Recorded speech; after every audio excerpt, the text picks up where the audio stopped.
Hey guys, it's Adam aka Swimming Bird, and welcome to a new Snapshot update. This is 16W35A, the fourth development version for Minecraft 1.11. So if you missed any of the recent Snapshot videos and you want to catch up on those, please click the playlist link at the top of the description. So we're going to start things off this week with shields. They have been buffed substantially, and of course with any combat changes you're going to have a lot of controversy. So we're going to go into everything that's different, and then I'll talk about the implications for PvE and PvP.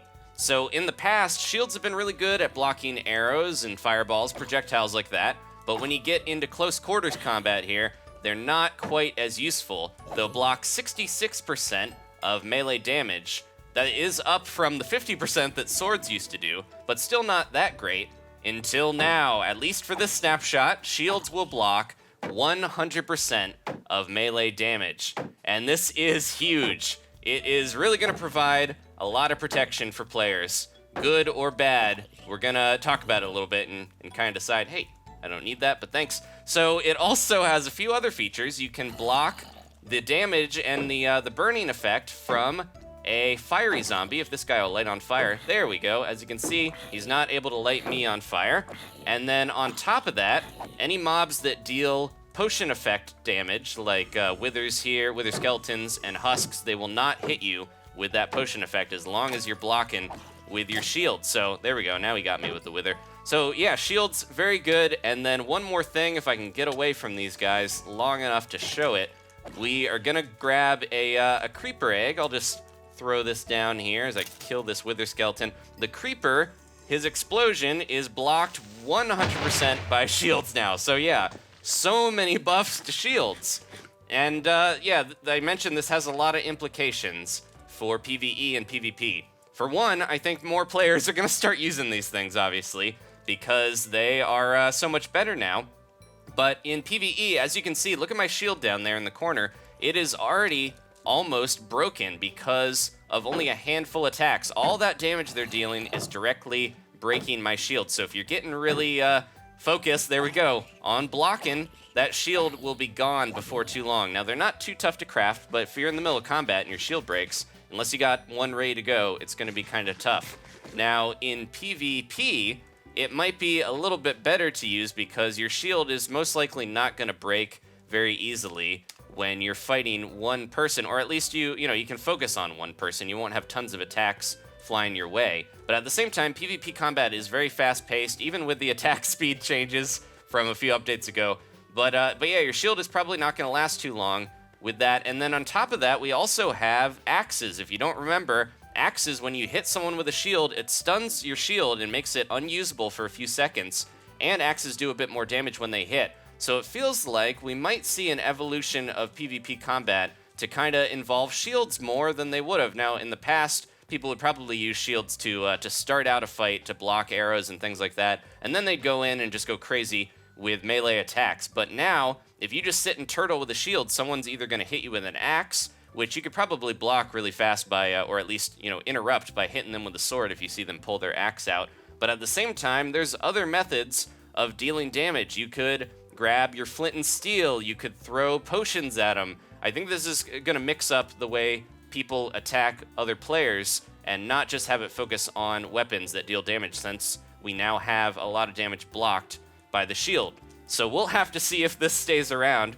And another thing that you might have forgotten from a few snapshots ago, back in 16W32A, they changed all the hunger rates. It was a huge buff to hunger. If you're running around, if you're swinging your sword, if you're doing pretty much anything in the game, you're actually not going to burn that much hunger anymore, which seemed like a big buff. But at the same time, there was also a nerf to health regeneration from hunger. And that is a big part of, PvE and PvP. But what that means is you're not going to be burning those hunger shanks very quickly, and you're not going to be able to heal in the middle of combat as easily as you could have. So while it's a buff to not have to worry about food, it is a nerf to being able to heal yourself in the middle of things.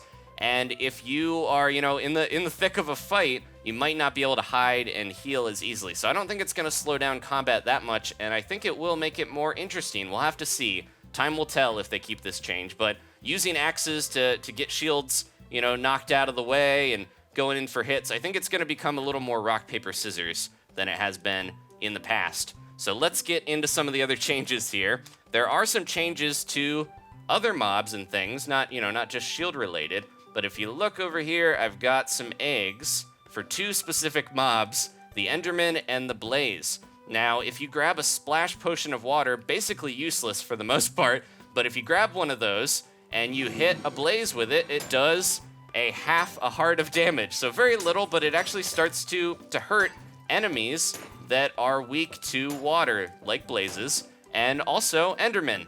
So if you hit one of these guys, again, they're gonna get hit. They'll probably teleport away if they know what's good for them.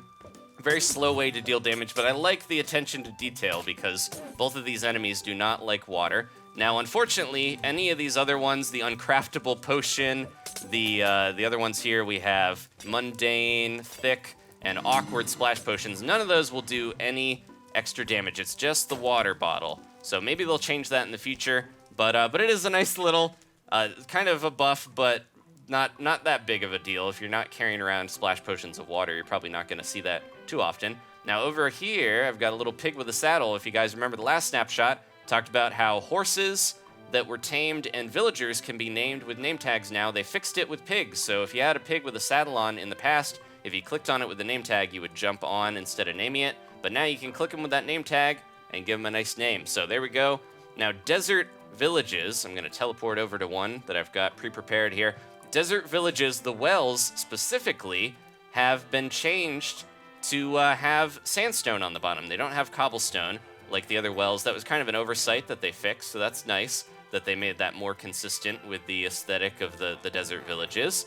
And then back here, I've got a few things set up. I also have a chest in my inventory, Chester Cheeto here. If you name a chest, a furnace, enchantment table, dispenser, dropper, brewing stand, beacon, banner, or hopper, now if you put it down or you throw it down, oops, didn't mean to do that. If you throw it on the ground and pick it up again, or place it and break it and then grab it, it will retain the name that it had, and you'll still be able to have your beloved named inanimate objects. So there you go. That's a nice little fix there.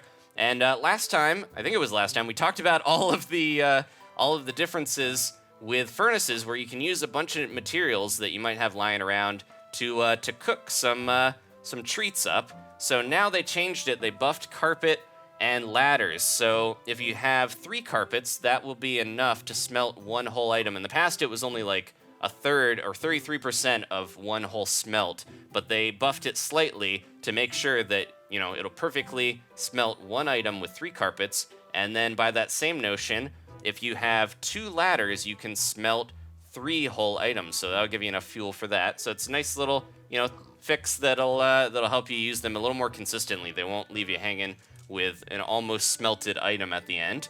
Over here we have some trapdoors. If you place a trapdoor next to some redstone power, it will automatically be open. It won't, be closed and then snap open or anything like that.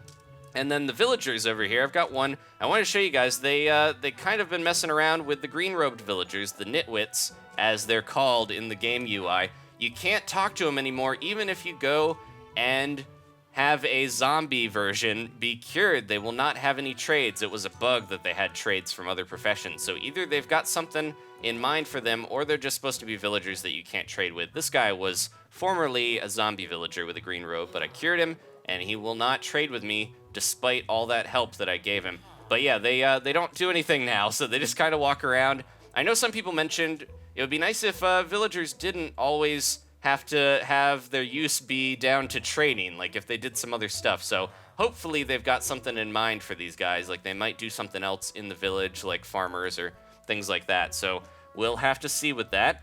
And then another option, or another change in the options, before we get into the bug fixes really quick, if you go into your options, the snooper settings, this is where Mojang or Mojang, however you want to say it, they would kind of look at what your computer was, not what it was up to, but when you're playing Minecraft, they would draw data to be able to fix bugs and things better. They did update their privacy policy recently, and this reflects that. It now says feed us data instead of machine specs collection, and they have this whole disclaimer here that if you want to toggle it off, you don't have to have it on. It is on by default, I think, which isn't the best thing, but it's their way of of trying to figure out what crashes and things players are having so they can try to improve the game. Hopefully they don't do anything evil with it.